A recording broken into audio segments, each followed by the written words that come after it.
Welcome back, everyone. Hope you enjoyed the first coffee break. So I'm Dile Fursel. I work with FES as a program manager in the Peace and Security Project. And together with IFI, we are also the organizers of this conference, as you've heard, and I'm very excited about this panel. We heard a lot of very interesting, insightful thoughts on the first panel, and I'm sure we will refer and reflect on them in this one. So this one, we named it the Middle East as a playground for the next Cold War, multipolar interests.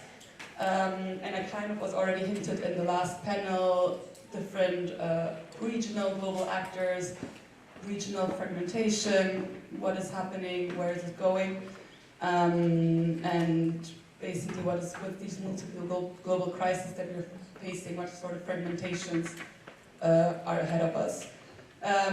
As Marcus has hinted in his opening speech, and also Joseph, with developments in Ukraine, the international order that was already fractured before has become even more fractured. And for the region, the question remains, how will different actors, different countries, governments consolidate their relationships with different global actors?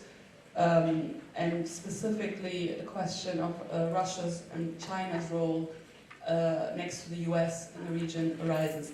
But not only that, we also have regional actors that are trying to take a more prominent role, namely Turkey, Iran, Gulf countries, other countries that are also trying to reshape their position in this new order, and specifically now to evaluate since October 7. This reshuffling of power balances and the creation or emergence of new power centers is something to observe, and what it means for the diminishing of global and regional institutions is yet to be seen. Since the end of the Cold War, we had a rather unipolar world. This has been shifting, and this has been, specifically since Ukraine, more and more developing into a multipolar world shift. We at FES, we did a study on this. If you're interested, it's outside, where we asked in 12 countries in the MENA region how they perceived this multipolar shift. The data is from 2022-2023, however, it's still relevant and probably more than ever since the Gaza war, the change is probably more imminent. However, now we will speak on this panel about the different regional and global forces that shape developments. And I will introduce the panel first, and then I will ask kind of an introductory question, but then the panelists get 5 to 8 minutes to expand a bit, and then we will ask a few questions on this side, and then open it to the public. I will start with Dr. Dimitar Beshev, who is joining us online from Qatar, I believe. So this is the first... Sorry? From Oxford. Okay, sorry. I don't know why I thought that, sorry. Dr. Dimitar Beshev is a senior fellow at Carnegie Europe and a lecturer at Oxford School of Global and Area Studies. He focuses on EU enlargement, the Western Balkans, and Eastern Europe, but also specifically on Russia, Russia's foreign policy in different regions, Russia-Turkey relations. So we will ask him a bit on that. I'm just going to go through all the panelists first, and then I come back to you. On the other end from me, we have Sinan Cengiz. She's a researcher at the Gulf Studies Center at the Qatar University in Doha, and she's a non-resident fellow at the Gulf International Forum in Washington, D.C. She has been a columnist for Arab News, which is a weekly Saudi newspaper. And further, she's a member of Women in Foreign Policy Initiative in Turkey. Her focus is mainly the international relations of the Gulf Cooperation Council and Turkey and GCC relationships. Then we have Dr. Mohammed Haj Ali, who is the Deputy Director of Research at Malcolm H. Carnegie Middle East Center here in Beirut. He focuses in his research and work on illicit networks, shift in geopolitics and Islamist groups after the uprisings. He has lectured in the past at different universities and has also been a reporter for at Hayat, and his research fields are mainly political Islam, Levant politics, and today he will also give us more insights on the US influence in the region. And next to me we have Dr. Tariq Youssef, who's a senior fellow and director of the Middle East Council on Global Affairs. Prior, he worked at Brookings Doha Center, was a non-residential fellow at the Brookings Institution in DC, and at the Economic Research Forum in Cairo, but there are many more posts that he held. And through his work, he's worked with the IMF and the World Bank. And he in the past worked also a lot on China's Belt and Road Initiative in the MENA, the GCC, as well as public sector reform in the MENA countries. So now I will basically start with a question, but then Dr. Dimitar Beshev will give us a little bit of his take on Russia's role in the region. So, as we all know, Russia has been quite involved in the region, not only in the last few years. Historically, the ties have been strong. Geopolitically, role has been very relevant with regards to Syria. And now it remains to be seen what role Russia is actually going to be taking in the longer run. And now I'm wondering how do you assess Russia's interest in the future of the region, and how does its involvement, either directly or indirectly, in conflicts such as Syria, the Syrian conflict, but also kind of its role that it might be taking in the Gaza conflict, how does this impact developments and the interests, the foreign policy interests in the region, and also kind of maybe reflect a little bit on the role of energy relationships? Thank you so much, Derek, for the generous introduction, and my warmest gratitude to the organizers, to the Far East Institute, the AUB, and also the Friedrich Herbert Stiftung. I regret that I'm not there in person. It's been a great event thus far, but I'll be there in spirit, hopefully. And before I answer your question about Russia's policy in the Middle East, let me circle back a little bit and look at the war and how it impacts Russia's position globally before I go into the Middle East and Russia's response to the Gaza war more specifically. Well, the war is not abating in Ukraine, even if attention has shifted away a tiny bit. We're looking at a variety of engagements and battles ongoing along a front which stretches for thousands of kilometers. We have attritional fighting on many fronts, following the failed offensive that Ukraine mounted in the summer. We have deep strikes by Russia on Ukrainian cities. You have strikes by Ukraine also on Russian territory. And we have another parallel campaign against Russian naval assets. Just yesterday, for those of you who follow the news, Ukraine has managed to sink a Russian patrol boat and attack a facility in Crimea. So it's been a dynamic war. There might be a Russian bigger offensive coming up as well. So that's number one. Number two is that Putin thinks that he can win this war. And this is a crucial year because Russia has material advantage in terms of manpower, but even more importantly in terms of kit and ammunition. Russia is currently out manufacturing the West, which supplies the Ukrainians. And a lot of issues with regard to the sustainability to Western support to Ukraine. Yesterday we saw the EU finally endorsing a package, but the US is in a bind. And given Trump's intervention, it's anywhere but certain that the Republicans will authorize this military support. And I won't go deeper into this. We might have a conversation in the Q&A. So this is the state of play. But one lesson from Ukraine, which is I think relevant also to the Middle East, is that a lot of international commentators look at this conflict as a contest between US and its allies and Russia. There is an element in it as well. But what they discount is the agency of the Ukrainians. And Ukraine is there to fight. It has policy options and it has room for maneuver. It's not that it's doing the US's bidding.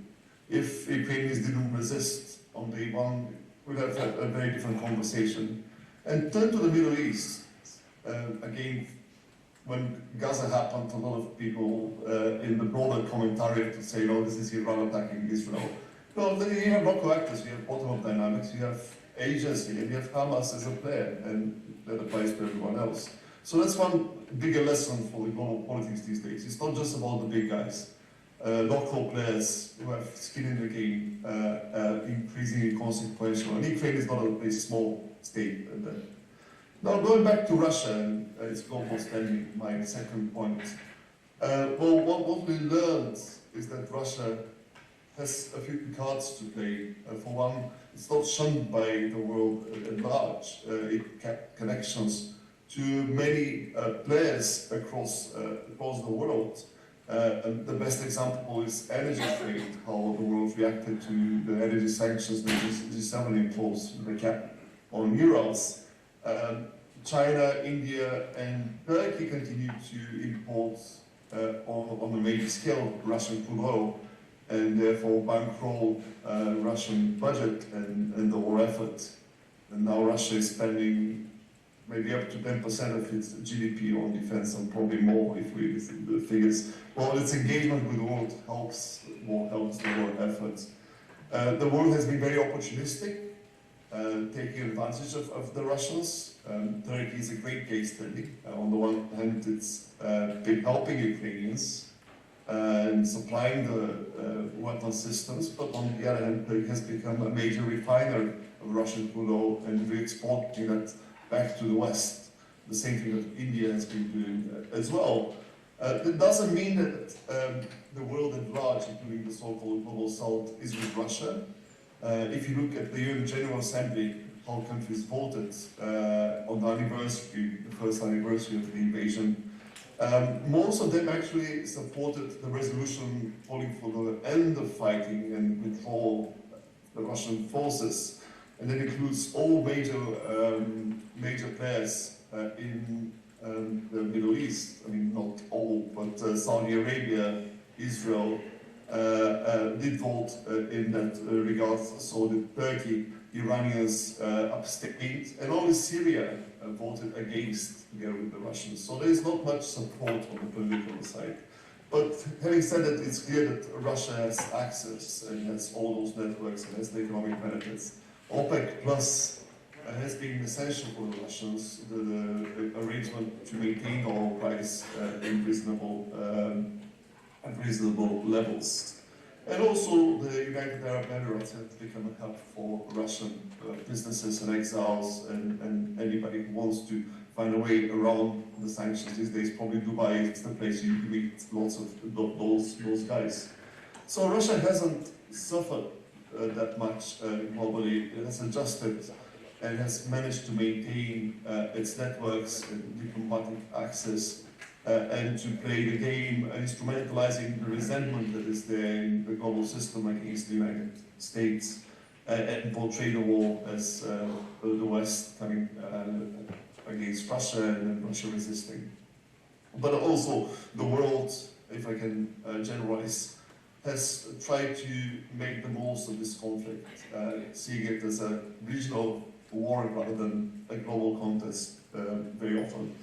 By the way, Israel has been also playing the same game. Netanyahu didn't close the door to Putin. He tried to be equidistant and keep options open. And again, Israel is also hosting a lot of Russians, both people who are opposed to the regime, but also people connected to the Kremlin one way or the other.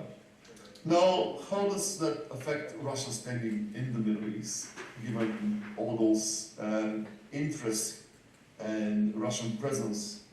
I think on the one hand, Russia has much less bandwidth to engage in the Middle East. Even before the war in Ukraine, even before the full-scale invasion, Russia's presence was very minimalist. I think about the operation in Syria, were really reliant on the Air Force, not a big deployment by any measure. And Russia never had the region as top priority, and it's very different with the post-Soviet space where so much is at stake, that Russia's discourse is that it's an existential conflict about Russia's standing in global affairs. So the stakes are very lower for the Russians. And therefore, Russia can allow itself to downscale its presence and to maintain what it has thus far. There are some complications with regard to the ability to project military power. Early in the conflict, Turkey closed the straits invoking the Montreux Convention, which means that the Russian Black Sea Fleet cannot operate freely in the Eastern Med as it used to be, cannot supply the Tartus base directly, has to go through the other way from the Western Mediterranean. So this puts some limits. Russia's Black Sea Fleet has suffered great loss. I mean, about 20% is disabled by the Ukrainians as well. So this part is missing. And another setback has been Wagner, as many of you have followed the story last summer. Now Russia is in the process of reorganizing its mercenary presence in Africa, including in Libya. But that's not the end of the affair. Recently, we had another visit to Khalifa Haftar in eastern Libya. The deputy defense minister, Yunus Bekir, who is, by the way, a Muslim English by heritage, visited, and there was a conversation about setting up a naval facility in eastern Libya. We shall see how much of that materializes, but just to say that Russia is not as much there anymore because it has a bigger fish to fry, but it's not absent either. It's just that its ambitions and its goals probably have been downscaled and its opportunities to impact on security affairs. Now, going to Gaza, which is my last point before I pass to the other speakers who are much more knowledgeable than me on many of those issues. Well, Gaza does take attention away from the war in Ukraine, including in the West, but not only, which is welcome for Russia. That was something that benefits Russia. It's been put in slug that it happened the way it did. It doesn't mean to say that Russia was involved in any way. I think it was caught off guard as pretty much everyone else. All those conspiracy theories that there's Putin behind the scene, I don't think there's much to it.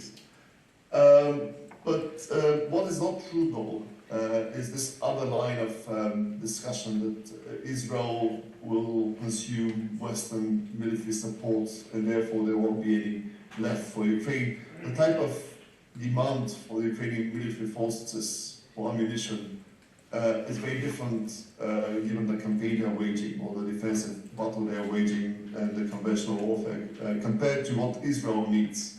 So there is no Ukraine versus Israel supply problem. It's a matter of political will in Washington.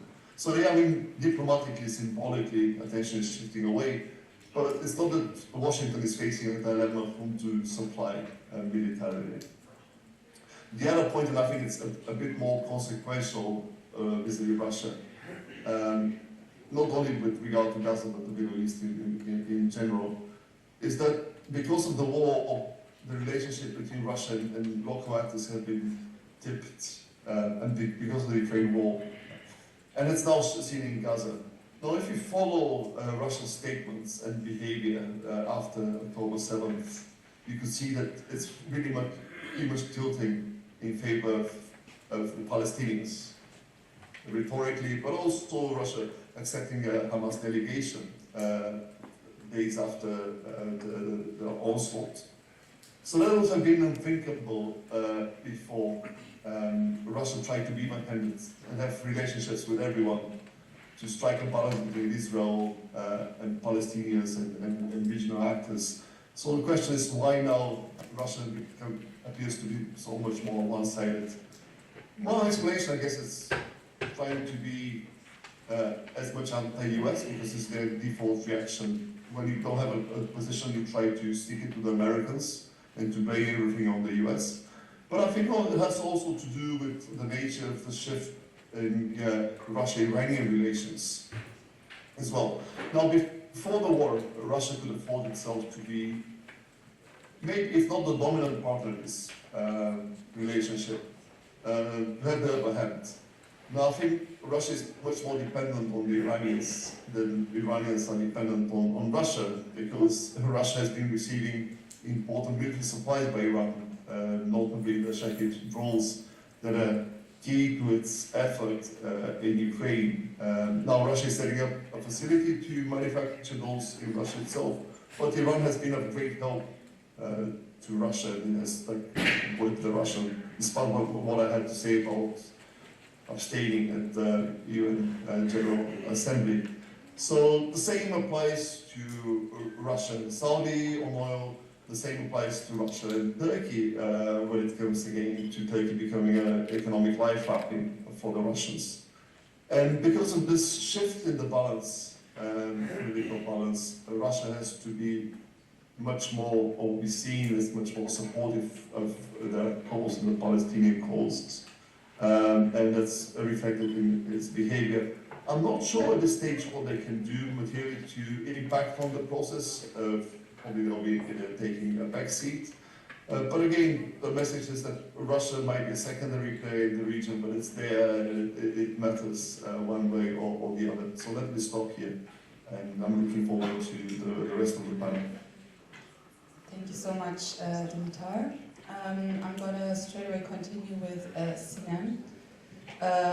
So we heard a little bit on Turkey right now, and Sinem, you will hopefully give us a bit more insight. So in different formats, different discussions, Turkey is described as being a sort of dominant, relevant, somehow even disruptive actor in the region, but not only in this region, also in Europe and in other places. So just kind of maybe to get into it on not an easy way, but like a straightforward way. How would you describe the driving forces in Turkey's foreign policy in Gaza? How does it shape its relation at this specific situation, its relations with the Gulf countries? And yeah, how basically Turkey's interests right now seem not to be super clear or super much on the surface. Like how can we look into that? Thank you, Dilek, and the AUB team for making this happen today. As you have framed, I will be speaking about the Turkish foreign policy in the Gaza war and how has this impacted its relations with the Gulf countries. Now, there are diverse perspectives regarding Turkey's position in the Gaza crisis, especially in the region. During my visits or my meetings with the people in the Gulf, when I visit Kuwait, I'm based in Doha, when I visit Kuwait or Saudi Arabia, I often hear this comment: we would expect Turkey to do more, or why Turkey is not doing further. However, there is no clear definition of what is this more. Is this more meaning that Turkey involved in a military manner? Is it more meaning that Turkey to impose economic sanctions to Israel? Is it more meaning that Turkey to cut its already newly developed relations with Israel and these countries that support Israel? So this more is not clearly defined.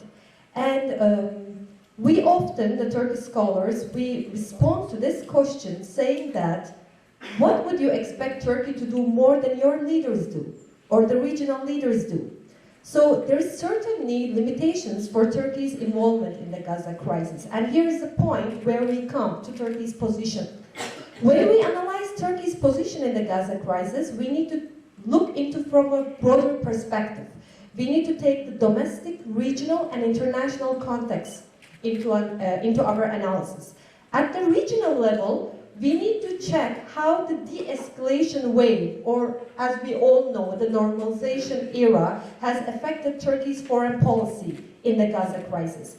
The de-escalation wave was symbolized by the signing of the Abraham Accords between Israel and Arab Gulf countries, namely UAE and Bahrain. When these agreements were signed, Turkey was harshly critical of them and was considered the odd man out in the region. But Turkey's reaction was mainly due to its tense relations at that time with Israel and these two Gulf countries. However, when October 7 happened, it happened at a time when Turkey had already normalized its relations with Gulf countries, and it was in the process to normalize its relations with Israel. And of course, within this framework, just a month before October 7, Erdogan met with Netanyahu for the first time in New York. And a few weeks before this meeting, Erdogan hosted Mahmoud Abbas and Ismail Haniyeh in Ankara. So Turkey was actually pursuing a very delicate balancing act, not only between Israel and Palestinians, but also among the Palestinian factions. Within this context, we also saw the Iranian-Saudi normalization process going on, which is still holding because the sides are not in a hurry to spoil it. And there was a change of heart happening in Saudi Arabia towards normalization with Israel. Just a few weeks before October 7, Mohammed bin Salman, Crown Prince of Saudi Arabia, stated, "Every day we are getting closer," and stated that if such a deal would be signed, it will be the biggest historical deal signed since the end of the Cold War. Turkey was supportive of the Saudi-Israeli possible normalization, and Turkey considered this as a way to diffuse the tension in the region, unlike its stance, how it reacted to the Abraham Accords.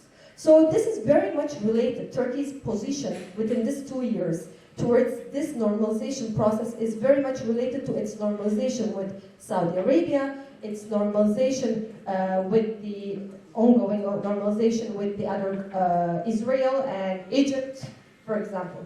And while we were speaking about all this normalization phase, Palestinian issue was not on the agenda. So Palestinians were sort of left out.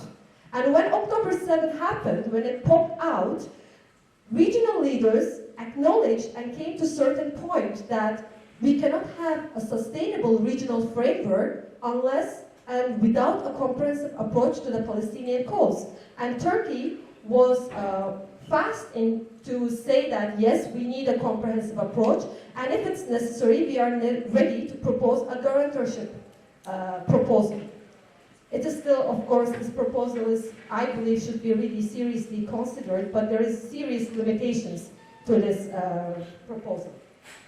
So, as I said, there was this ongoing reset of Turkey's foreign policy, and if such a reset didn't happen, maybe we would expect Turkish leadership would be very harsh of UAE and Saudi Arabia currently, if there was no normalization way, due to their low-key diplomacy.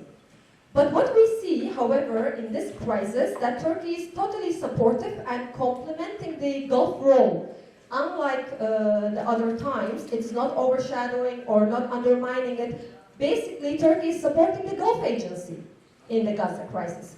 And Turkey's support to informal Saudi and Qatari leadership, Erdogan's personally attending the GCC summit held in Doha in December, and Turkey's support to the Riyadh summit in November confirms this point that Turkey is going alone and at the same time alone in the Gaza crisis. Alone means like Turkey is part of the OIC Arab League contact group, which Saudi Arabia is part of it, Qatar is part of it, and like other countries like Indonesia and Nigeria. So this OIC Arab League contact group was held and was established in Riyadh, and Turkey visited with Turkish foreign minister, visited with his counterpart, Moscow, US, Canada, to internationalize the Gaza crisis. So I believe that the Gaza crisis, rather than undermining the ongoing normalization between Turkey and the Gulf countries, it actually consolidated it. And what interesting thing that we saw in this crisis is that for the first time there is now any regional leadership competition for the Palestinian cause. Because we have these traditional competitors in the region. Saudi Arabia, Iran, and Turkey has for many years instrumentalized the Palestinian cause, and they have competed for the leadership of the Palestinian cause. Whenever the Palestinian cause was coming up, who's going to lead it up was a matter of contention. However, this didn't repeat it this time. This is very much largely to the Saudi-Iranian normalization, Turkey-Saudi normalization, in general the normalization in the region. This also shows that Turkey is not only sensitive to the Arab public opinion, which is wanting Turkey to be more involved, but Turkey is also very sensitive to its relations with the Arab elites. So it's this, every time there is this discussion, Arab streets versus Arab palaces. So now Turkey is kind of conducting, its current foreign policy is like conducting the times of the pre-Arab Spring. It's a time when it's sensitive to both the Arab streets and the Arab elites. And when we look at from the Gulf perspective, we see that there are individual responses to this Gaza crisis coming up from the 6 GCC countries. And there are normalizers and non-normalizers in the Gulf. So obviously, non-normalizers are in an uncomfortable situation. And there is a rough also division of labor in the Gulf currently. Like the GCC countries are assuming some roles in accordance with their policies in the region. Saudi Arabia is trying to lead the diplomatic efforts. UAE is trying to be part of the humanitarian efforts. Qatar is very important here. It has been a very influential figure, state actor in mediation efforts and in the hostage crisis. And we see the other Gulf countries, Kuwait, Oman, and Bahrain. They held a low-key profile, but what I have observed in these countries, we see the public response has been unlike in Saudi Arabia or UAE. People demonstrated. They did demonstrations and protests because we know in the Gulf there is no the culture of protest. We are not so familiar with it. But in Kuwait and in Qatar and UAE, in Bahrain, we saw the demonstrations. Interestingly, in Bahrain, the demonstrations were not only for the support and solidarity of the Palestinians, it was also against the normalization, against their state's normalization with Israel. When we look at Turkey's position, as I stated, the domestic level is very important as well because the Palestinian cause is not merely a foreign policy issue in Turkey. It's a game changer in domestic politics. The people in Turkey are very sensitive for the Palestinian cause. And despite their differing views, whether leftist or conservative, all the political parties in Turkey, they are supporting the Palestinian cause and they gather under the same banner when it comes to the Palestinian cause. In the initial stage of the Gaza crisis in the war, we saw that Turkey kept a cautious policy in the beginning, low-key policy, but as the developments escalated and as the pressure from the domestic level increased, Turkish leadership also increased its rhetoric. In the leadership level, Turkish president framed Hamas as a liberation organization, unlike its Western allies, and condemned Israel at the harshest level. And we know that Turkey is having its own domestic politics, and there is a state culture also, a strategic state culture against how Turkey responds to regional crises. Now there are some expectations from Turkey to impose sanctions against Israel. Iranian president, for example, visited Turkey last week, and this issue was on the agenda. However, this is an option, of course, and it's a very delicate one, a risky one that states usually do not prefer to. Because these kind of trades are usually conducted by private companies. And even at the times when Turkey and Israel had crises, we remember that the trade continued between two countries, even when they didn't have any diplomatic ties, when they cut it. So this is one of the expectations from Turkey. And there is the international context within this, because Turkey is not a country that wills to impose sanctions and doesn't wills to be imposed any sanctions. So there's the international context where US comes to the game. There's this, a lot of comments about is US influence declining in the region or not, but in this latest crisis, we saw that there is the US factor, which is still influencing Turkey's policymakers' decisions. And there is a Ukrainian war still ongoing there, although most of the attention has been deviated to the region currently. And there is the tense relations in the Caucasus, especially Turkey is an important actor there and needs to keep an eye over there. So there is this broader international context. And we know that the October 7 happened at the time, very fragile moment in Turkish-US relationship. And we know that Turkish and American policymakers, they actually want to keep their relations in a better place. But whenever they come and sit on the table, there's a lot, like a list of grievances and demands. So we have to check into account that all this broader context is very important. When you read Turkey's foreign policy, how the domestic, regional, and international context is influencing it is very important. And in the following section, maybe we can delve into the other actors, namely the regional actors, on how they are influencing Turkey's foreign policy. Thank you so much, Sinan. I'm gonna switch now to Dr. Tariq Youssef, a bit with a, not different, but more of a broader regional look at this impact of this global fragmentation on regional economies, specifically also now the developments in Gaza. I mean, we all heard about different numbers, what the destruction in Gaza means in the long-term reconstruction, but also how does it affect regional economies, and then again, what are expectations on conflicts rising further because of the developments in the economies. Thank you, Dilek. And thanks to Sam Faris and the Frederick Huber Foundation for the kind invitation.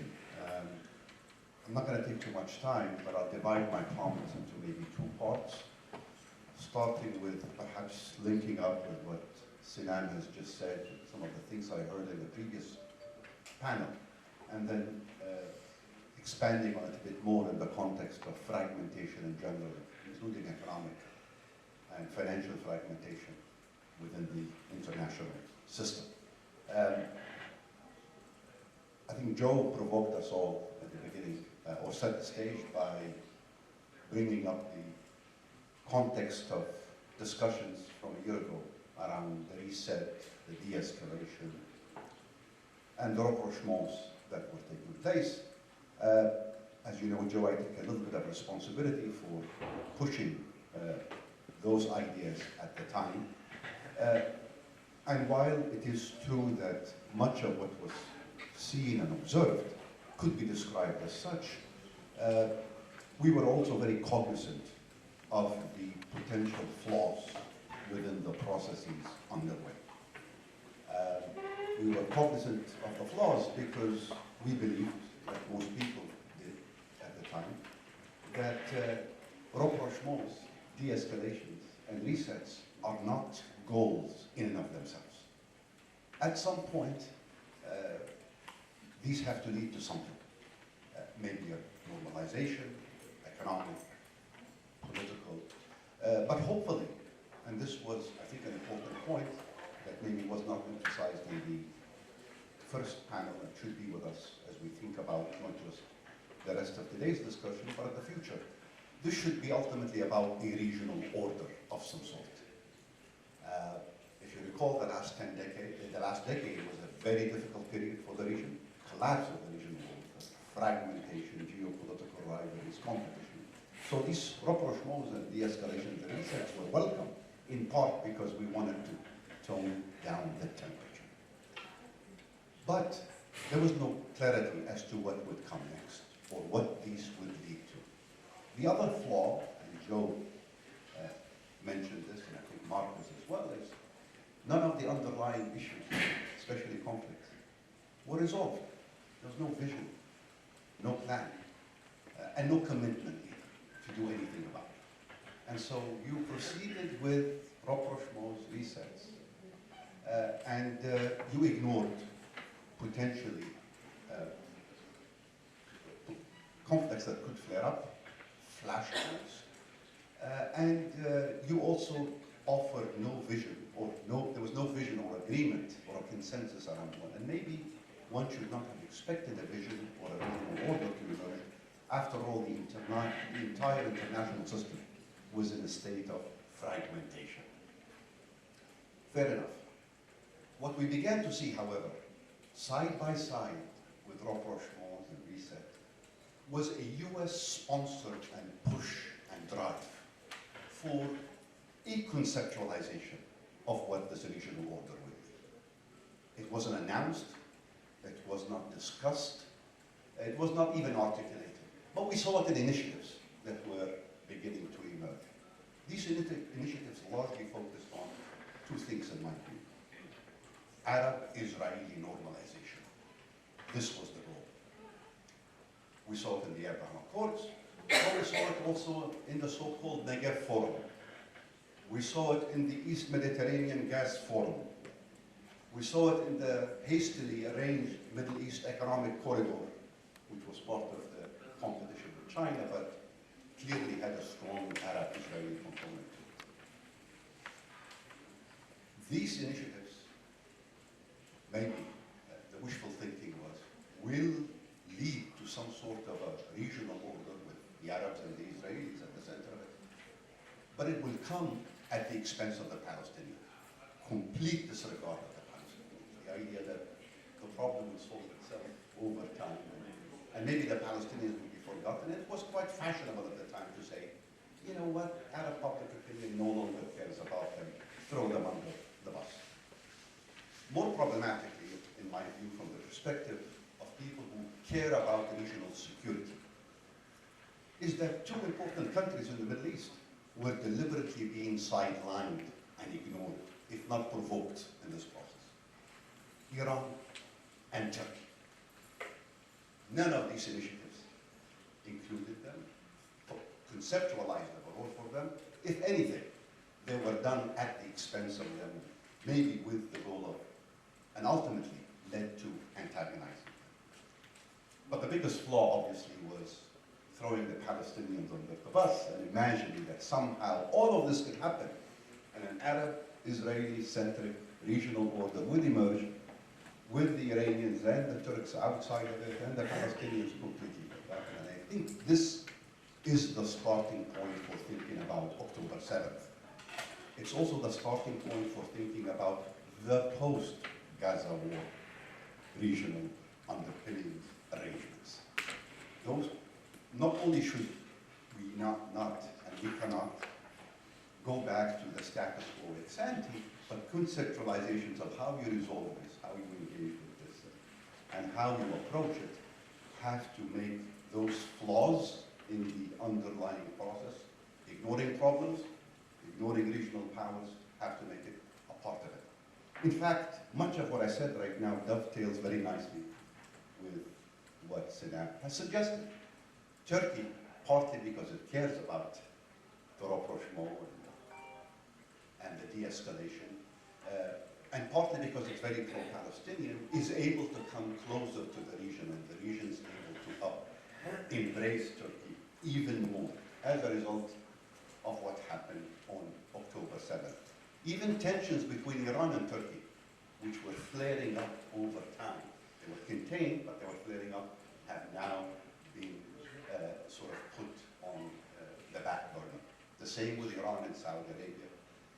In many ways, what one can say, and this would be the extent of my comments on this issue, what was happening as part of the reset, the de-escalation, absent an order, was that countries in the region were really navigating disorder. And at a global level, this manifested itself in what? In countries in the Gulf who are committed US allies, not only reaching out and maintaining relations with the likes of China and Russia, but also expanding and building and deepening those relationships. And in that sense, the title of this particular panel, which used the word the Cold War, the region as a playground for external actors in the Cold War, is very befitting to some extent. Regional actors, absent clarity on where the China-US rivalry and this confrontation between the West and Russia is moving, has to diversify its interests, its relationships, has to hedge given the uncertainty, because that's how the international system is evolving. But the Cold War, to the extent that we can use the term to describe the current period at a global level, is not the same as the old Cold War. And it's important to keep this in mind. The old Cold War was about political and security demarcation lines. China is not a political or strategic rival only. China is also an economic rival. It can offer economic benefits. Many of these benefits are of interest to countries, not just in the region, but in other developing countries in the global south. That provides immense opportunities for countries in our region, whether we happen to be from the Gulf or Turkey or others, to pick and choose, to say, I want this from the US, I want this from China. And I'm going to try to balance things out. Now, perhaps not every country can do this. If you're Saudi Arabia or Turkey, you have plenty of room for maneuver.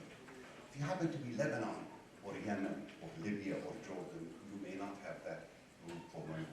But increasingly, the larger picture of geopolitical fragmentation is going to go hand in hand with economic and financial fragmentation. And we're seeing this already. We're seeing it in investment flows, we're seeing it in portfolio flows, we're seeing it in sentiment and attitudes towards countries around the world. I'm afraid this bodes ill for the region at large when you think of regional economy.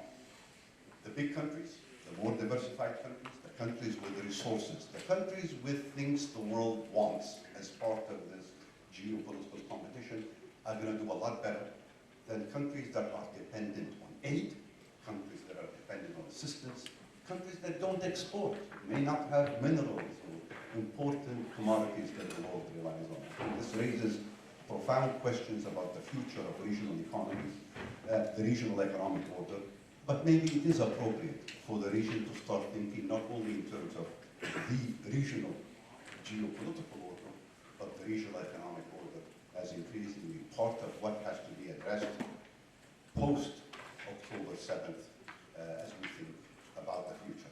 I think this is the paradigm shift that we need in the region in terms of discussions and engagements as we think about the future. I enjoyed the discussions of the first panel very much. I learned a lot. But I was left with the impression at the end that much of the discussion still revolved around the old paradigm, the old friends, the old alliances, the old discussions, the old discourse. I hope, but I'm increasingly convinced that at least the world in this region that I'm familiar with, the people I listen to, the people I follow, I have moved past that old paradigm, that old discourse. The thinking about the future with new terms, new terminology, new ideas. Many of these ideas may not be things we like or have a taste for or would like to believe in, but I think October 7th did shatter, as Joe said initially, not just what was left of the international order in the eyes of many people in the region, but the very norms and values and expectations that shape perceptions of the rest of the world. And I think this is the discussion that needs to happen moving forward. Thanks a lot, Dr. Tariq Youssef. Before we come back on a few of the interesting points you made, I'm gonna jump to Mohammed. So I'm gonna ask you very straightforward to address the elephant in the room, which is the US and the region. Also more under the premise, so in the last few years before Gaza, there were more and more talks about US retrenchment, US will focus on other regions, the Middle East is not so much in the center anymore. However, now we know clearly the US is very present, and especially now this year with elections coming up, and I know this is probably every time someone speaks about US and the region, this question is going to come. With elections coming up this year, and with this firm support towards Israel, we've heard in the first panel how this might actually shift voters, young voters, away maybe from any party at this point. But still, like, what does this mean for the US, specifically in 2024, which is a special year? If this was any other year, probably we wouldn't have to talk about it this way. But yeah, what does having elections mean for Biden, for Trump, for I don't even know who else might be in the focus right now, because we're back to where we were 4 years ago, but with other starting points. And specifically considering the Abraham Accords came up, these were made under Trump. Trump has actually taken very relevant decisions for the region, and he's probably going to run again. So kind of, are we seeing a bit of a shifting away from this try to make like a value-based foreign policy to an actually obvious, also interest-driven foreign policy?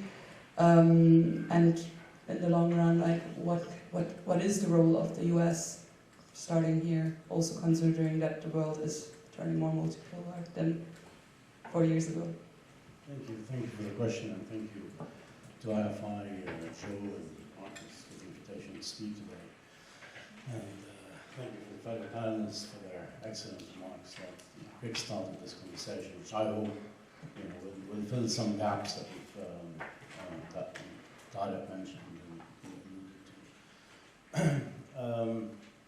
When we look at the U.S. policy in the past 3 years of the Biden administration, since he was inaugurated 3 years ago,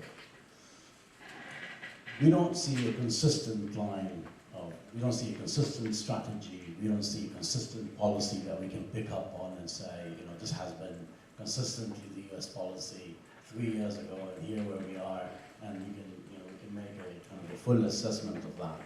We've actually seen three shifts, three policies, two of which were shaped to a large extent by the Ukraine war and the Gaza war, respectively, most recently the Gaza war, respectively. But in the first year we saw a strategy which was based on campaign promises. Biden promised that he would turn Saudi Arabia into a pariah state, we saw a review of talks about a review of the US-Saudi strategic relationship in the past. There's talk about peace in Yemen and pressure on Saudi Arabia to stop the conflict in Yemen. There was talk about the human rights based, bringing back the human rights to the agenda of foreign policy of the United States. These were the headlines in the Middle East generally. As the Ukraine war started, we saw those shift drastically in a paradigm shift. We saw the US seeking to prioritize energy and trying to resolve and mitigate the economic ramifications of the Ukraine war by re-engaging with Saudi Arabia, trying to pressure Saudi Arabia to increase oil production and lower the prices of energy, and that didn't lead anywhere. But then we saw it pick up on, as you said, on the Trump administration's normalization strategy, normalization push in the region, and the big plans that Tara has mentioned eloquently previously. That led to actually the United States discussing options to help Saudi Arabia develop its own nuclear capabilities. I mean, imagine how drastic this shift is. From a pariah state, making Saudi Arabia a pariah state as the campaign promise started, and then ending up with discussing options to helping Saudi Arabia turn into another nuclear power. I mean, that is the shift that we saw in the first 2 years of the administration's Middle East policy, leading to in September these statements, broad statements that Jake Sullivan, the National Security Advisor, made about the U.S. policy in the Middle East, saying the Middle East hasn't been as stable as that in 2 decades. And that was just weeks before the October 7th attacks. So for him, he saw in Yemen, the truce is holding, the normalization talks are ongoing, and the attacks on U.S. bases in the region have actually stopped. The track which the U.S. started early on in the administration's first few months, which is basically returning to the diplomacy of the negotiations to restore the JCPOA, has led to some sort of a diplomatic course, dampening down the tensions and the military interactions that were happening in the region during the Trump years. That, of course, all was shattered on October 7. The US has shifted its course. Strong support for Israel, total disregard for Palestinian lives, total disregard for its human rights-based foreign policy. The US now is, as Joseph has mentioned earlier, is part and parcel of the conflict in Gaza.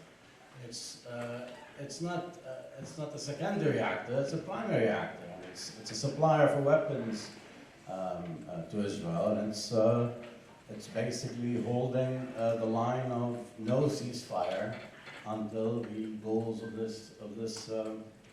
this conflict are achieved. And and that shift also included resuming strikes or joining the war in Yemen, which even the Trump administration hadn't done, at least not explicitly so.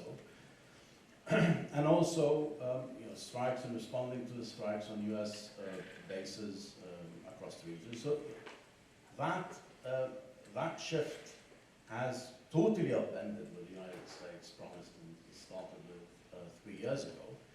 And we are only months away. This year we're having new elections and a new administration. So now the US is promising a kind of a shift, or to start a shift in its politics, focusing on the Palestinian state, but it doesn't have the time to do so. And I think the track record is not very encouraging in that regard. Having said all of that, there are other actors, as Tarek said. And I think what the US is planting the seeds for now will provide will strengthen what trends we've seen in the past years, which is basically that Gulf states are diversifying their set of relations, they're changing their security architecture. And I think what we've seen in terms of the Chinese mediation in March last year, which was a culmination of a process that started in Oman and Iraq as well, but build upon them. I think this will plant the seed for also more regional roles that not necessarily, because we're hearing lots of criticism of all the hype about China's role in the Middle East, specifically the fact that China continues to be an economy-focused global player and doesn't have really a Middle East strategy to rely upon. But I think the big mess that the US saw in the region and this conflict is leaving across the Middle East will dictate some sort of role that China has to play to preserve its own interests.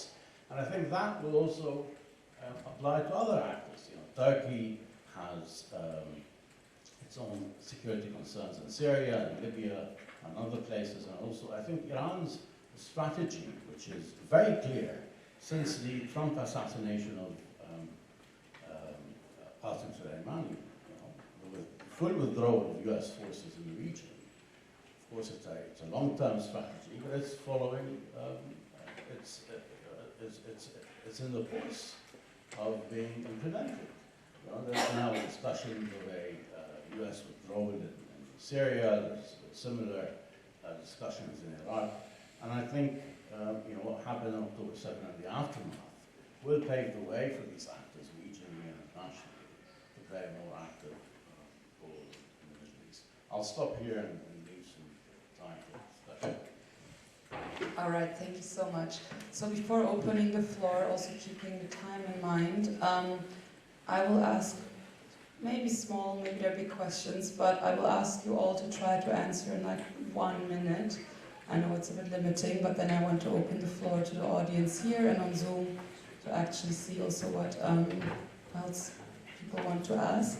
So I'm going to go by order. So Dimitar, we focused a lot again on Russia and the region, the Russian-Turkish relationships, but actually, maybe briefly, how do you think that Russia now, like we talk about actually US-Chinese rivalry and the US-Chinese dominance in the region. And Russia somehow it's present, but it seems to lose in significance and perception, at least when talked about on these global terms, not about public perception per se. So how is Russia maneuvering this, or is this even something that for Russia is something that they seek this way, or do they still see themselves as a relevant actor after all? Yeah, I mean, Russia's vision, and that goes back to even the 1990s, is a multipolar world order, where Russia is one of the poles, and they're realistic enough that they cannot be on the same level as the US at any power metric, other than maybe nuclear weapons, but that's not enough in the world today. But the vision is that beyond the US and the West, there will be other emerging powers, China, India, and others, and Russia will have a much better deal in this type of arrangement where the West is diminished in status and capability. Not least because then you can negotiate with the US for a more equal position. Now, it's not an easy thing to achieve, but I think they're seeing the vision coming to fruition. The problem for Russia is that in this arrangement, they're progressively reduced to being the junior partner in the Chinese-Russian partnership. That has many implications and many different facets, going back even to 2014 when they signed the contract for gas supplies over the power of Siberia. But even more so now, given the dependence on critical components and technological high-tech inputs and what have you with China, now China becoming a major importer of Russian energy. So that's the problem, that even in a multipolar setting, the risk is that the US and China will be on the top tier, and then everybody else will be lower.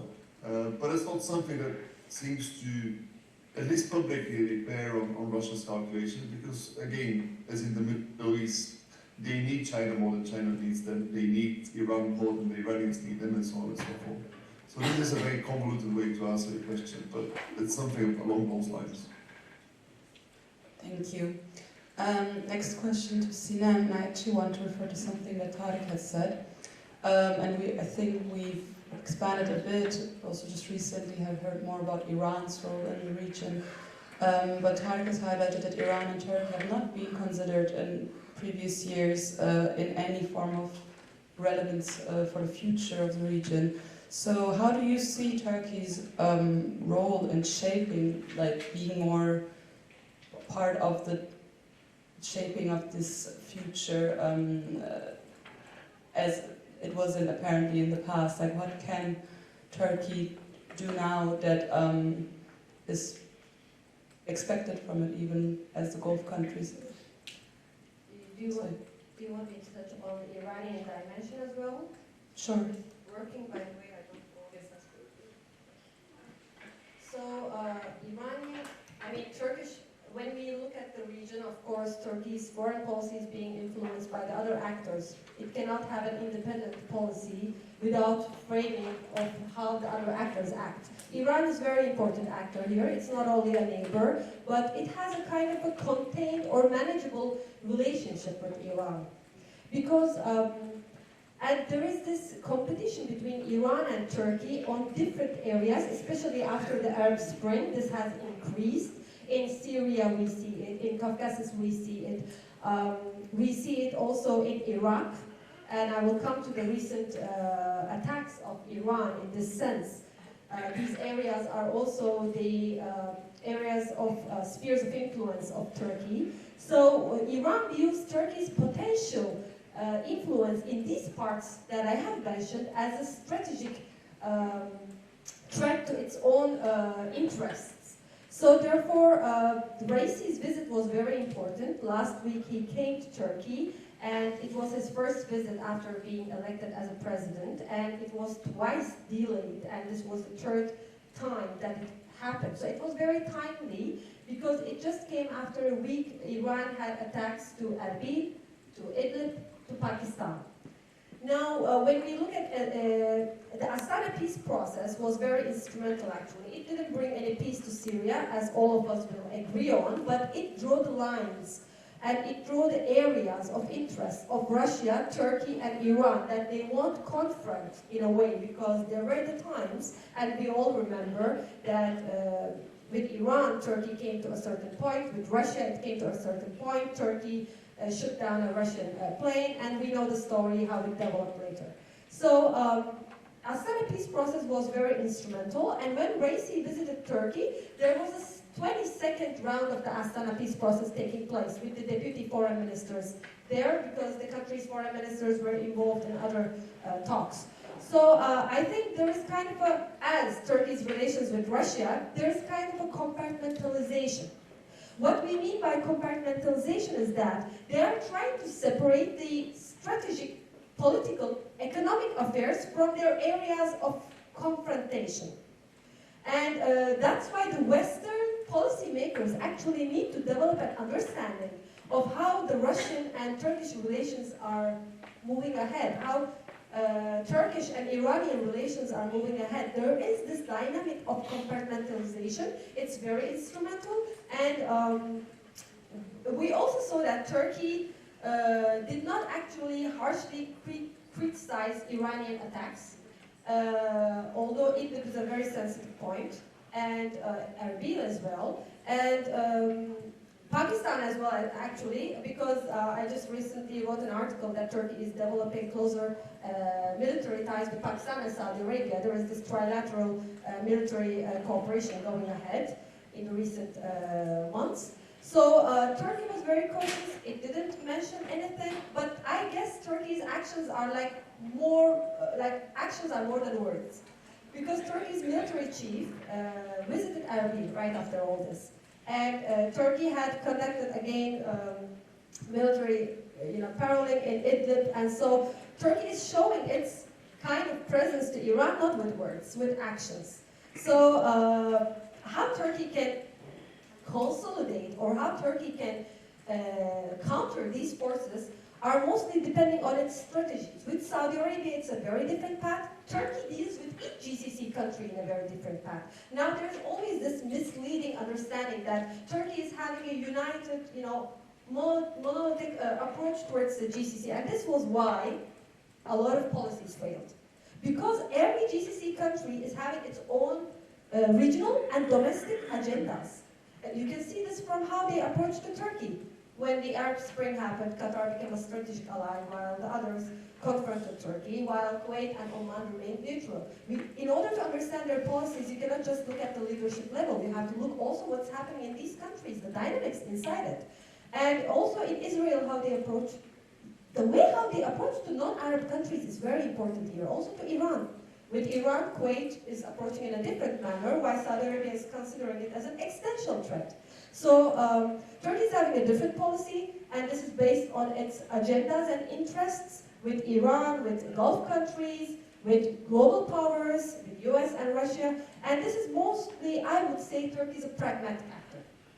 In some certain cases, it's also a balancer, as we saw in the Ukrainian-Russian crisis, the grain deal and the prisoner exchange. We saw how the leadership level relationship has been very benefiting, but I personally believe that leadership or personal diplomacy is not always very helpful. We need to have institutionalized relationship, especially with the Gulf countries. Turkey should have, because the past decade has shown that personal ties might not help and might even at some point harm the interests. So institutional ties are are more helpful, and this is what Turkey is having with Iran and Russia. Thank you. Kind of connecting from here to something, again, Tarek, that you have said, and the question is for you. What is the new terminology that you were mentioning? You said in the last panel you kind of felt we're stuck in the old frameworks. So what are the new words that we should adapt?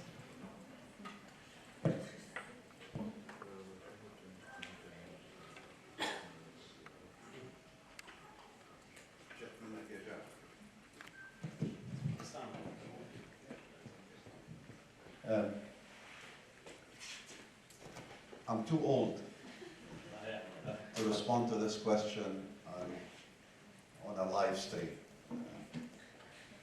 I'm struggling with everyone through what all of this means. And I'm being very honest and very humble. Everything that has happened post October 7th has really shook, at least for me and for many others in my own shoes. And by that I mean people who went to school in the West, who thought of themselves as being people who understood the West, and were in fact seen throughout the region as representatives and scholars who believed in the West in a very broad sense. October 7th has been really, really difficult, and it continues to be. When you're unable to explain to your own kids what is happening that they see and observe and struggle with, you know you've reached the limits of what you know, the terms that you use, and you need to sort of rethink through this. I said at the beginning that I know I'm not alone in engaging in this sort of soul-searching exercise. I've observed it throughout the region. I think the terms and the terminologies and the ideas that will dominate the future are now emerging. They will reveal themselves as part of the discussions, the soul-searching, the internal conversations that are taking place. And I think in that sense, I was very comfortable earlier saying we will not be going back to October 7th in any way, shape, or form. Forget for a minute the big questions about the two-state solutions and the questions of war and peace. I think even at a basic, fundamental level that has to do with perceptions and values and norms and respect and dignity and a host of other things. This is even bigger, in my humble opinion, than what took place post 9/11, which was seen at a point in time as one of fundamental events of the last 25 years that have shaped public opinion and policies in the US and many other parts of the world. This could have an even bigger effect, partly because of the timing, what's happening regionally, what's happening globally, not to mention the cultural issues and the other issues. So I wish I could be more helpful. I'm working through this myself, but I promise you, when I figure it out, or when I think I figure it out, I'll come back and speak of it. Thank you. We'll be waiting for that. The last question that I asked before we properly open the floor, so if you have questions, please be prepared. I will take a question that was sent over Zoom, because I think it links quite well. So Ambassador Wafa Wasim from Egypt asked, or made a comment asking, most of the panelists have identified potential areas of new Cold War in the region. No one has really mentioned about the extension of conflict towards sea and Bab al-Mandab in the form of marine attacks of Houthis on American and alleged Israeli ships. And I think partially this has been a little bit touched upon in the last panel, but maybe Mohanad linking this to again Iran and the axis and the Houthis specifically right now being in the center, and Americans and British doing airstrikes. Is the conflict escalating through parts of the axis, or is this a way of containing while doing it in the periphery and not coming too close to the center, meaning Hezbollah or even Iran? Two remarks to say about the Houthi movement. While it's part of the Axis and the alliance, I don't see it as a kind of a puppet in the hands of the Iranians. There is definitely a policy there which is not only restricted to the Houthi movement. The support for the Palestinian cause and the onslaught that happened during these 3 months, which have left many of us, not only Tariq, but all of us thinking about the bigger questions and what does it all mean to us. And I think what we've seen, as significant as the Houthi attacks in Bab el-Mandeb and the Red Sea are, I think also is significant how many Yemenis who opposed the Houthi movement supported the Houthi movement and its attacks in this specific region. And I think it's important for us also to understand, when looking at the bigger questions that Tariq alluded to in his remarks earlier.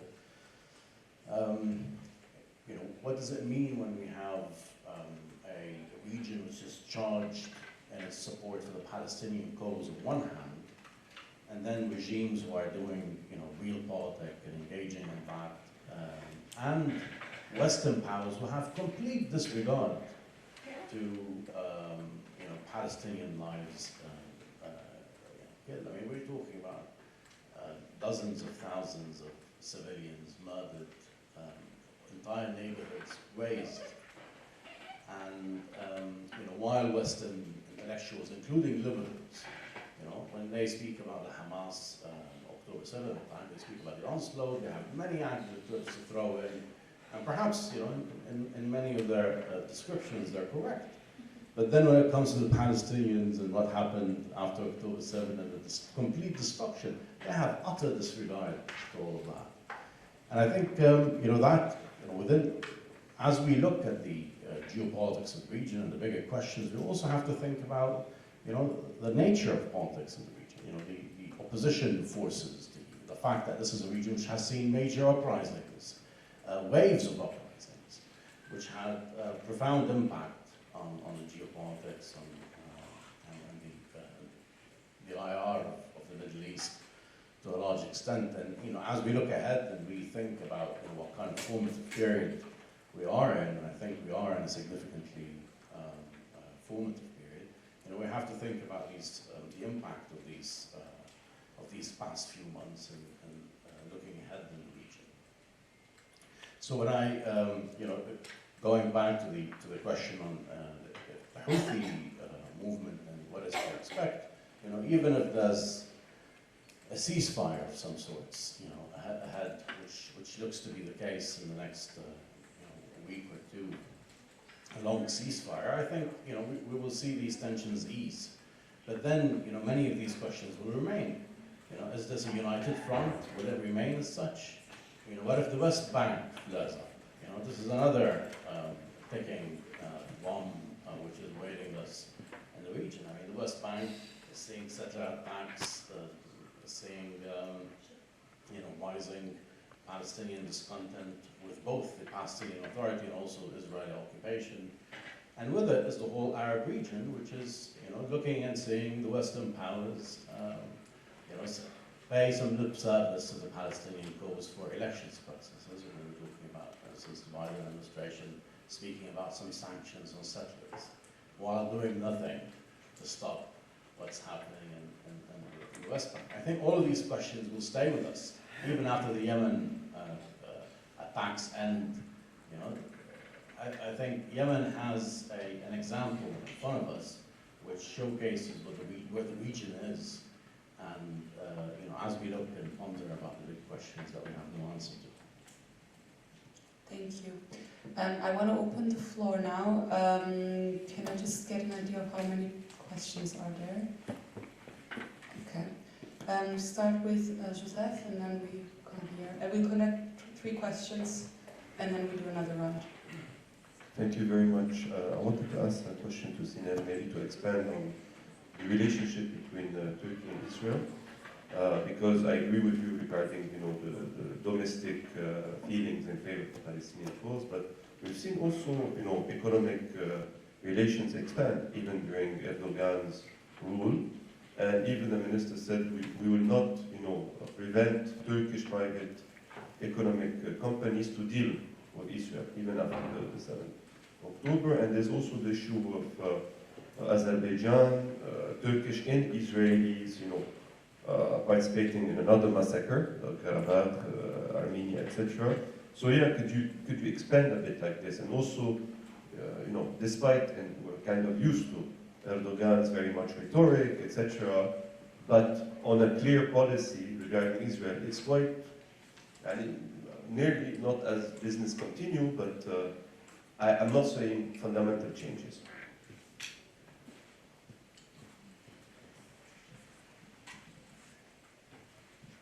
Thank you. Very briefly, the first session addressed the impact. What will be the impact? It will definitely, it's impacted by the evolving regional order, which I call that it's a disordered regional order. For years we've been living in disordered regional order. There is not even a minimal Westphalian principles managing this order. And my question, particularly at the time, isn't it time just to be a new regional order evolving and owned by the people of the region, by the key countries of the region? The key actors of the region must sit together and try to develop new sets of rules and norms on how to manage relations, a sort of new Helsinki process. Remember about that matter. I have in mind some key Arab countries, of course, not excluding others, plus Turkey, plus Iran, to sit together beyond the idea that we are an Arab League or the Islamic Conference Organization and saying niceties here and there, to set norms of contact, of how to manage contact, of how to manage relations, of how to contain crises, how to settle crises, so on and so to speak, in order to address all the challenges inside the region and besieging the region. Yes, thank you. Actually, I want to come back to what someone called the elephant in the room. I think the US, and more particularly the transition to come between Biden and Trump, because for me, it's almost done. The impression I have on that note is that the more time goes by under the Biden administration, we have the impression that, in fact, the page has not been turned. Biden will probably be written in history, will go down in history as a sort of transition between two Trump mandates. And more than that, and this is not my question because I don't think we can answer it, but this is my reflection and I would like to engage you on that.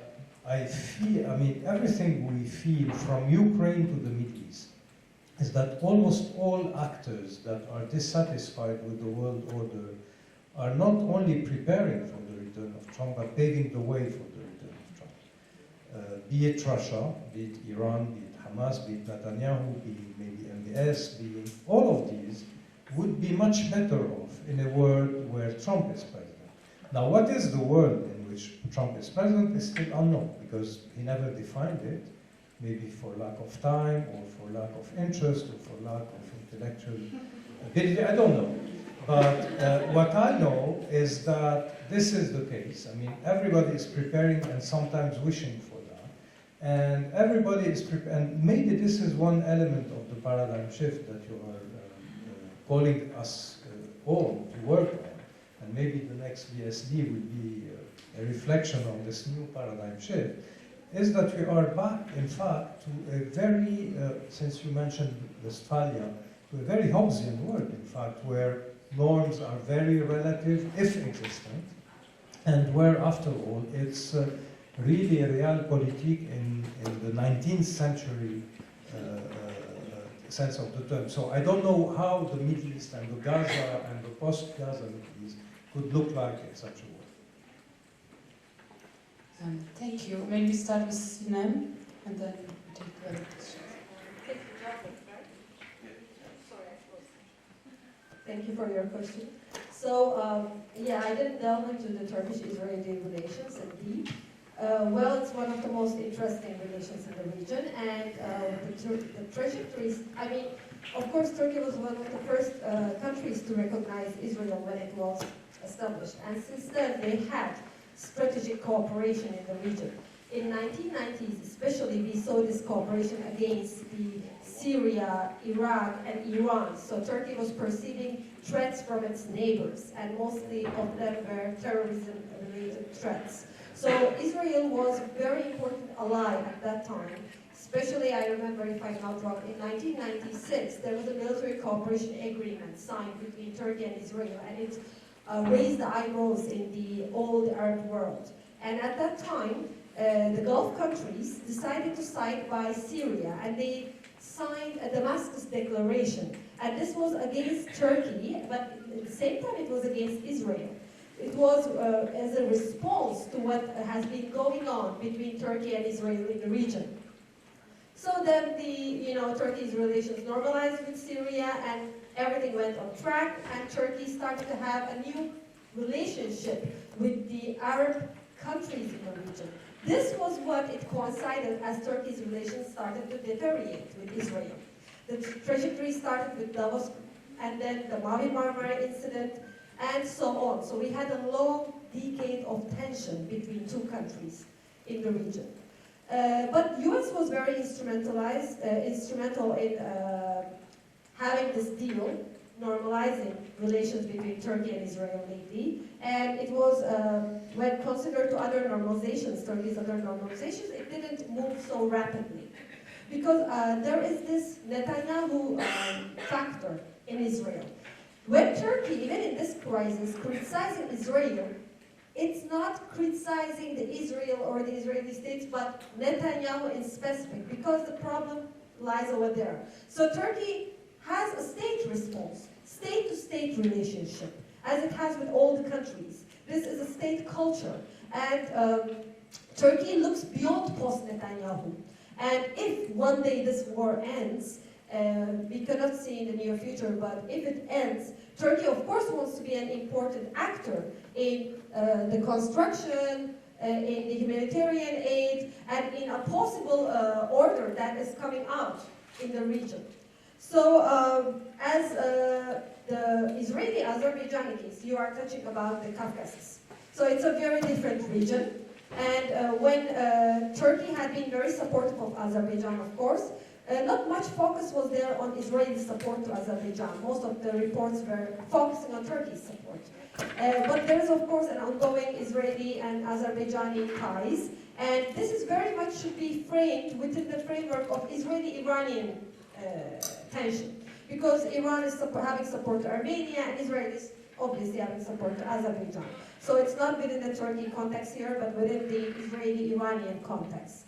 This is, as I said, it's a very different region over there. It's very tense, and I touched upon in my talk that the broader international context is very important. That's why Turkey is not only focusing on the Middle East, but it's focusing on Caucasus, it's focusing on North Africa, so it's focusing on Mediterranean. Israel has been very important actor also in the Mediterranean Forum that Dr. Tarek has touched upon. So Turkey obviously does not want to be the odd man out in the region. While everyone is normalizing, it wants to be part of it. It is a state's pragmatic and rational policy, actually, as all of them are doing.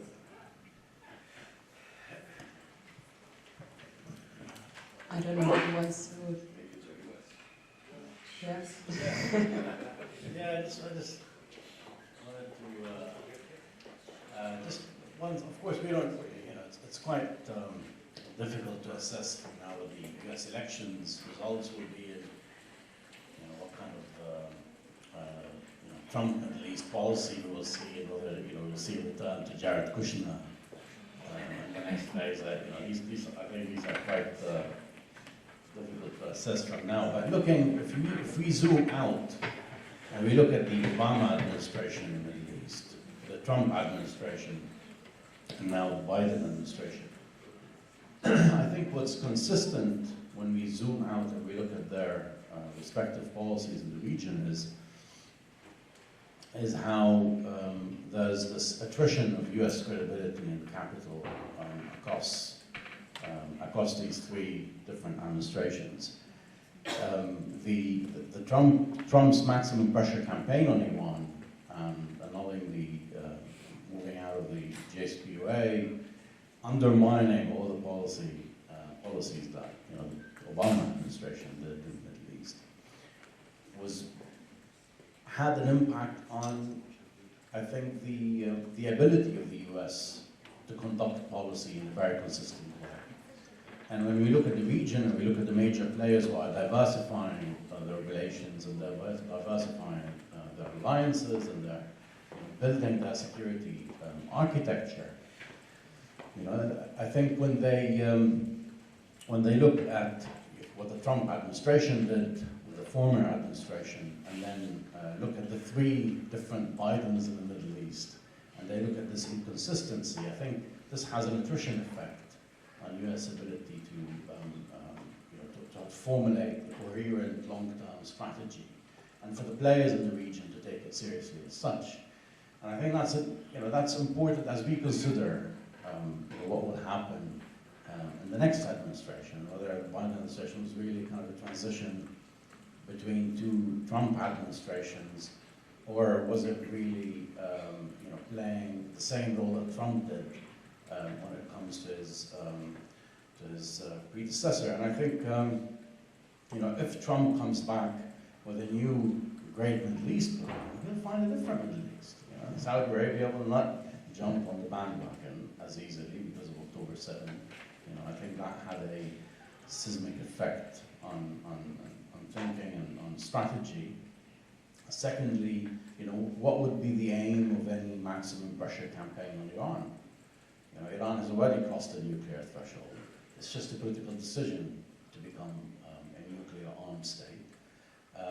There's instability across the region, but also there's the March 2023 China brokered deal in the region.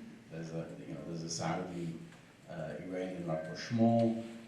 The Yemen truce is building up. Of course, there's the peace of Pax, but it's separate from the Saudi Yemeni conflict engagement. So I think, when we look later and try to assess, what will the new Trump administration is having, I think we will see a straight line between, looking at what options Biden, what policy options Biden had on his hands, and what Trump after him had, and what Biden had, and what the new administration had. We will see a consistently decreasing pot to pick up from, and limitations in implementing this policy. And I think that trend, is leading to the multipolar reality and shaping it and moving ahead. But I think big questions, but these are my points in response to Joe's presentation. Maybe very briefly, let's see if I totally agree with you, Joe, also. How could I disagree with you?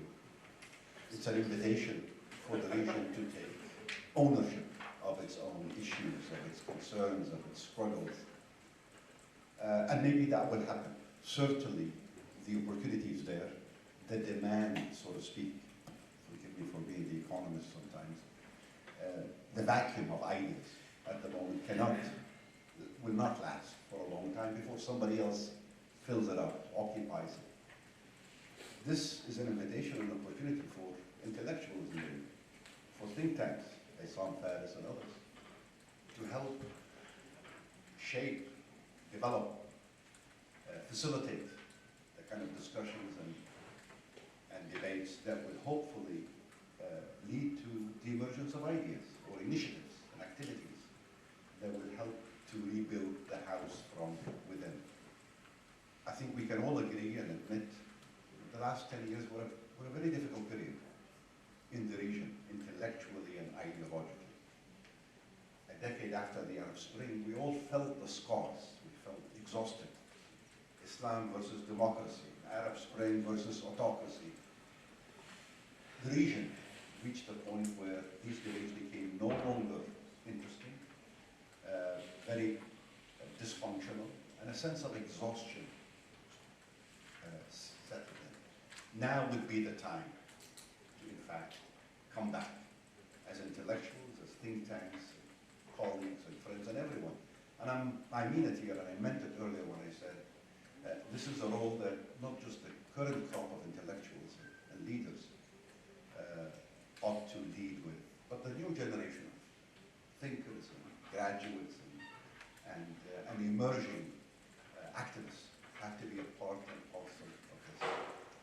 maybe I'll just end here with the following, not anecdote, revealing something I'm doing personally now. I'm going back to the 70s to try to understand how the region intellectually responded post-1967. 1967 was an earth-shattering and a soul-searching shock to the region. Within a decade, a set of new ideas and actors emerged. I think that could be one of those exercises, for us at least, to benefit from. How did they cope and what happened next? I do take the notion earlier said, but I will qualify it, that the seeds of radicalism have probably been already laid in the last few months. But it's not the traditional radicalism or the one-dimensional radicalism that we have gotten used to in the last decade. Terrorist, not terrorist. Friend, foe. No, that's not what the radicalism that I think is likely to emerge.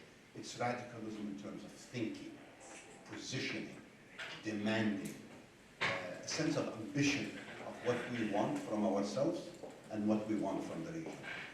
That is the kind of radicalism I think we need. We could use a bit of. It would be good for the region. And we'll stop.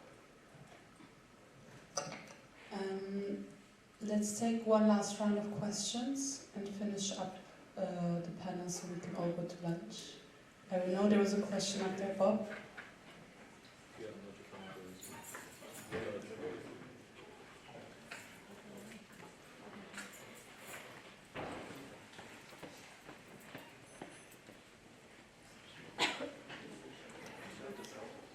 Where's the microphone?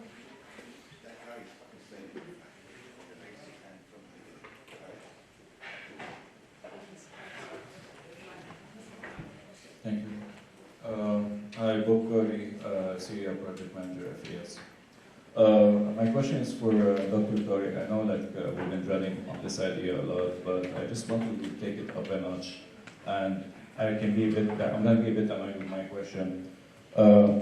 You mentioned that the Cold War that happened back in the days is very different than the Cold War that is happening right now. And the conflict is taking a very different turn in terms of the new terminologies and the norm and all that.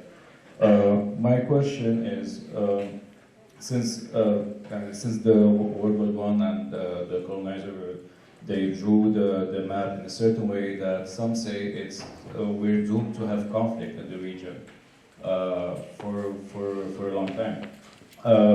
I just want to ask, in this new perception that you have, which I think is very interesting because it's very rare to hear that someone has this kind of a new perception. We'll talk about the new powers, or the new polar powers that are emerging.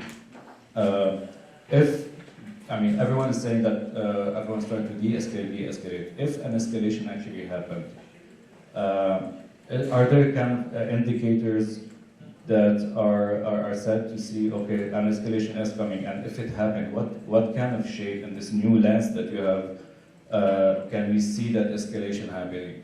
And if it was either economical or military. Forgive me, but I actually don't understand your question fully. If what you're asking is how do we detect these shifts that I think will be happening or are already happening in sentiment, in perceptions? If that's the question you're asking. That's one question, and the other question is that if an escalation happened, the escalation that we're all trying to avoid, if an escalation actually happened, which shape will it take? I can only answer the first question. Okay. So, I'm increasingly involved in a number of projects where I think gauging, measuring, following public opinion and public sentiment is part and parcel of that objective. It's important. We do a very poor job in our region of monitoring public opinion, shifts in sentiment. And we don't do it in any field, when in fact it's much more consequential and useful than we imagine. For example, in a lot of countries around the world, you're measuring public sentiment not just for political reasons, but also for economic reasons. You're trying to understand how are people viewing the world at this moment in time. Are they optimistic? Are they pessimistic? Are they spending? Are they investing? One of the hardest questions to ask or to answer since October 7th has been the question of what has been the economic cost of the Gaza war to date. One of the reasons why it's been very hard to answer is because we rely mostly on data that only becomes available with a 6-month, 9-month, 1-year lag.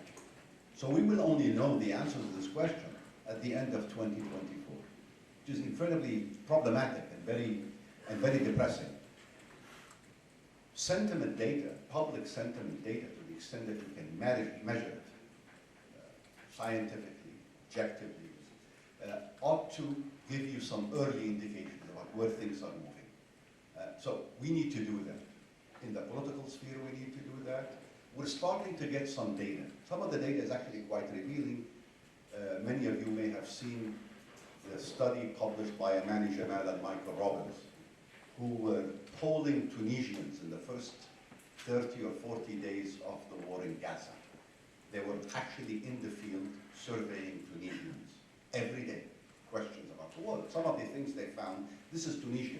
This is not a frontal country. This is not a country with a history of conflict. Some of the revelations are actually some of the information reveals is quite revealing and indicative of what might be happening in the region. Most popular regional leader post-October 7th is not Erdogan, it's not Mohammed bin Salman, it's not Mohammed bin Zayed, it's not Putin or Xi Jinping, it's Khamenei. Khamenei gained over 20 percentage points in that short period of time. In fact, the two Gulf leaders I mentioned had lost about between 15 and 20 percentage points. Erdogan maintained his standing. This is very, I think, useful. It's the kind of exercise we need to do more of. But we need to go beyond it, understand why. Who are the people who are thinking this way? What is their proximity to the conflict? How are their views about the rest of the world changed? I think some of this data will be made available in the next 2 or 3 months. We need more of it in the absence of other sources of information to detect these shifts in attitudes, perceptions, because the underlying assumption is these could translate into behavior changes, could translate into choices about where to buy, where to vacation, who to have a relationship with or not. Now you might think, gee, is this only an Arab issue or a Middle East issue? No, that's what everybody else does. And a case in point is this issue of geopolitical fragmentation and its impact on economic fragmentation that I was trying to allude to earlier. Increasingly, the evidence is suggesting that geopolitical tensions have consequences for where companies invest, where you invest your money, if it's not building a factory, and who you're choosing to do business with. So these discussions and the perceptions and what's the events around them will be consequential and are probably consequential. Hopefully by the end of 2024, the picture will become clearer about where things are happening. So I hope I answered your question. And maybe we can direct the second question to Dimitar. I don't know if you have a scenario to offer to Bob regarding what an escalation might look like. Escalation in the region. I missed some of the question, but thanks for repeating it. I mean, I don't know if there is a regional sort of spread of the violence, but I think it also connects to Joel's question, what to expect from a Trump administration, because I think with Trump in power, there is a real risk. I mean, back in 2015, we were blissfully unaware to speculate about the course of American foreign policy, but now we know what Trump is like in office. And there are several things to be said on Israel and Palestine. He outsourced American foreign policy to Netanyahu, so it will be a carte blanche for the Israelis to do whatever if there is a settlement in Gaza, as in Israeli settlers coming in, Trump will sign it off, which is not obvious with Biden. If there is a plan to annex parts of the West Bank, America will basically endorse it a priori. Secondly, regional players like Erdogan, like NBS, will be able to get Trump to do whatever they want to as well, because personal and private with Trump, there's a very blurry line between those two. And they'll be able to sell any policy, any idea, any plan back to Washington. And thirdly, and this is where escalation comes from, the Trump administration will be trigger happy with regard to Iran. Of course, the whole Trump offer to American policy, there will be no war, no implication in the Middle East anymore. But we've seen it before. He has taken risks that others wouldn't have, for solid money, for instance. So you can foresee a scenario where Iran or its proxies do something, and then Trump feels personally challenged, and he pushes the button, and then it spirals out of control. So I think beyond this year, looking forward to a scenario where we have a change of guard in the White House, there is a real escalatory threats in the cards, and it concerns Iran first and foremost.